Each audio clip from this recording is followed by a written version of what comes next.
of how to perfect your conventional deadlift. So if you haven't been through part 1 yet, which was conventional deadlifts for beginners, make sure you do so. That is the video where I take you through a few different exercises to get you ready for learning how to do a conventional deadlift. So once you master those few techniques and those few exercises, you can then move on to this video where we're going to go through perfecting the conventional deadlift. We are going to go straight into it today. So just a little recap of the few pointers that I gave you guys in the first deadlift video. Walking straight up to the bar, making sure you hinge at the hips as you come down into your deadlift. You want to push the hips back, make sure the shoulders are always higher than the hips in that bottom position, and shins are almost staying vertical to the ground. From here, you're going to lift the bar, dragging the bar straight up the shins, nice strong position at the top, and then lowering back down again. Okay, we're going to start from the very start of the movement, and I'm going to point out some of the most common faults that I see in a conventional deadlift. So the first one is your foot stance. I see people taking a wide shoulder width foot stance with their deadlift, a little bit too wide to the point where their hands are no longer at shoulder width apart, but they're actually wider than shoulder width, and their knees are slightly caving in. They don't really leave much space to drive the knees out into the arms. So it's really important that you get your foot positioning right. Now it can slightly alter depending on the person, but it's roughly more of a hip width distance with the feet rather than shoulder width. So it's generally closer in than people think. When you get into this foot stance, you want to be able to drive the knees out into your arms at the bottom of the deadlift. So there is connection between your knees and your arms. And we'll tap into a little more detail about that later in the deadlift. The second thing is getting down into your deadlift positioning. Now, it's important to remember that a deadlift is not a squat, it is a hip hinge movement. So you always want your shoulders to be higher than the hips. The hips don't need to be so low that you're in a 90-degree position or a squat as such. Think of it more as pushing the hips back, hinging at the hips, and keeping the hips a little higher than you normally would in a normal squat. The next part is your shin positioning. So one of the biggest common faults that I find that people tend to do is let their weight drop forward when they go to grab the bar. So this means their knees are going over their toes and their shins are dropping forward. A great way to practice avoiding this is to walk all the way up to the bar and try to come down and grab the bar without rolling the bar forward.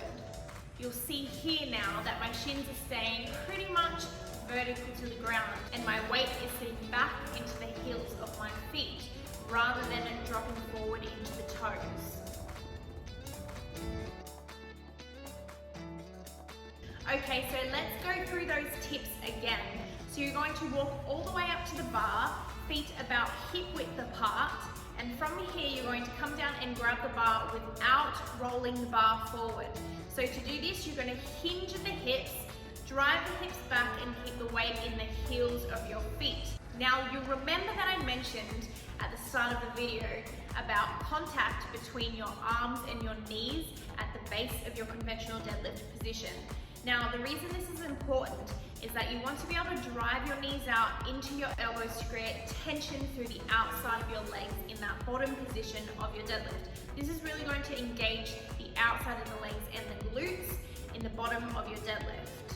This is why it's important to have your feet at around hip width, so you've got room to really drive those knees out into your arms, and your arms are still gripping around shoulder width at the bar. You'll notice that if you do try to squat down too low, that your knees will want to travel forward and therefore your shins will not be vertical to the ground anymore.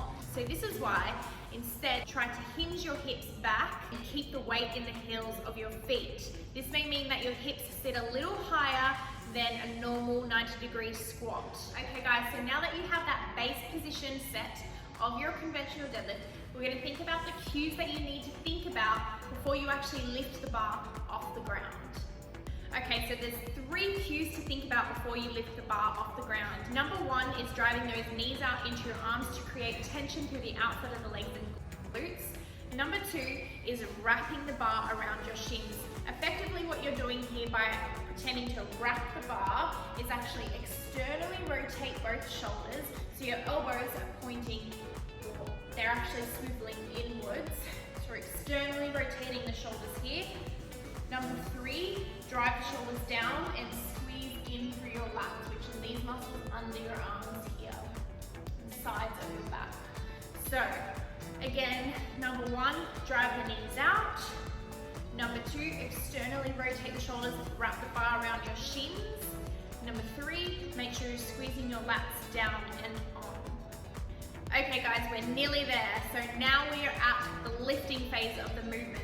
So there are a few key pointers to think about during this lifting movement. One of the most common errors that people tend to make is the seesaw movement. So that is where people don't brace at the bottom and they end up lifting the hips first and then the shoulders and the torso move second. So it creates an unsimultaneous movement. If you see the video now, you can see that I'm looking a little like a seesaw. It's not a simultaneous movement, and every time I'm lifting the bar, I'm allowing the hips to move first because I haven't braced properly at the bottom yet. So hips are lifting, then torso is lifting, and it's creating this sort of unbalanced movement. Now with your conventional deadlift, the one thing that you really want to strive towards is keeping it one clean, nice, simultaneous movement. To fix this, what I want you to think about is actually pulling or lifting the shoulders first. We want everything to move as one, but if you think about lifting with the shoulders first, then the hips will follow. The second tip is to always keep the bar as close to the shins and legs as possible.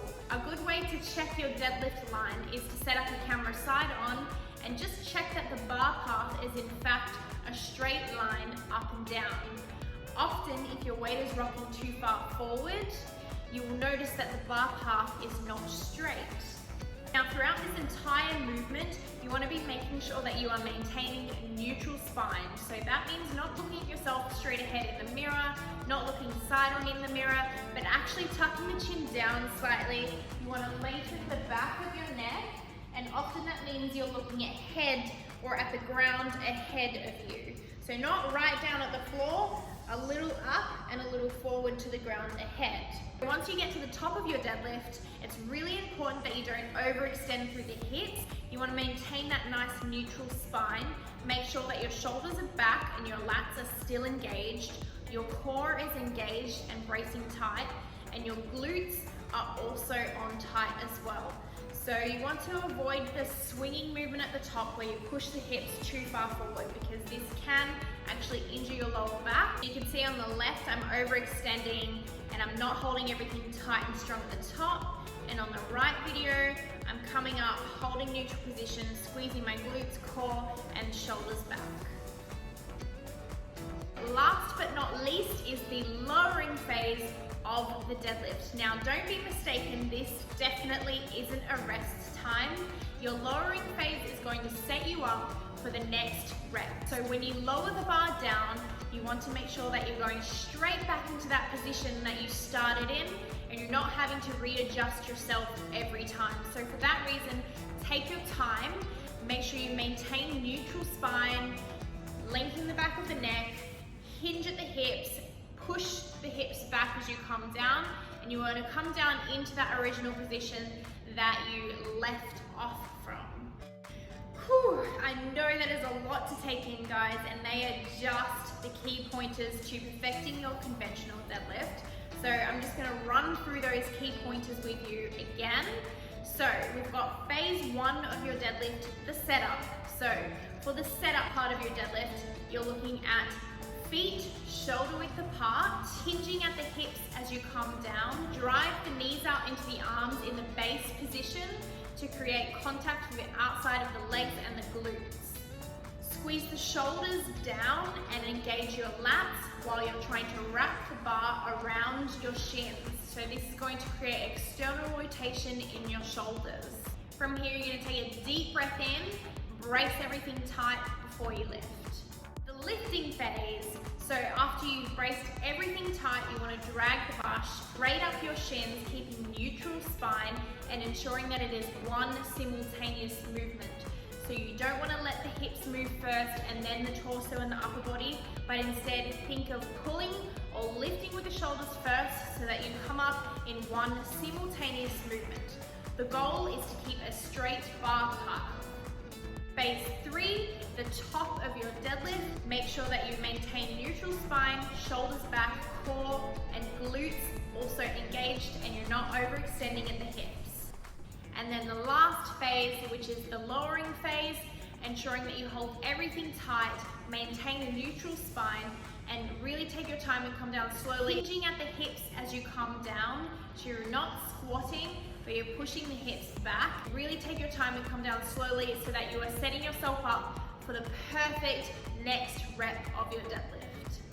So there you have it, guys. They are my top cues and tips for you to work on your conventional deadlift and make sure that you are getting the best out of this movement. This is definitely not an exercise that you can perfect overnight, and it takes time and constant practice. So I definitely recommend going back over these videos and reminding yourself of these cues every single time. I hope this helps you guys, and stay tuned for my next lot of technique tutorials where we will be covering the sumo deadlift. Don't forget to like and subscribe to my YouTube channel, guys. It is relatively new, but in time to come, I will have so many of these videos coming your way and really hope that they can help take your training to the next level.